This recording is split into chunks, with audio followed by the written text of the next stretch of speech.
This is very, very urgent for not just for our country, for the whole world. And if I had to give a comparison, I'd say it was a 1 minute to midnight moment, and the clock is ticking. We have to get everybody to do more, and they need to make further commitments. They need to make further commitments on how we're going to move away from coal, from fossil fuel burning, how we're going to move away from using hydrocarbon cars, how we're going to plant millions of trees, if not 1 trillion trees around the world, protect the world's biodiversity, and above all, how we're going to get the whole of the developing world to buy into this.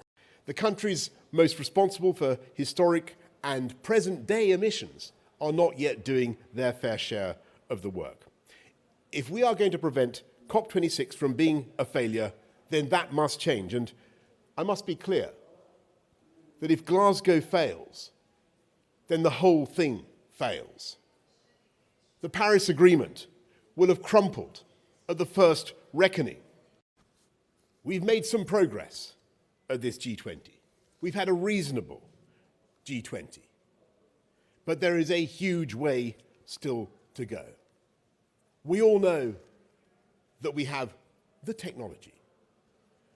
What we need to do now is to raise the finance, but above all, we need the political will in Glasgow to make those commitments and to keep alive the hope of restraining the growth in our temperatures to 1.5 degrees.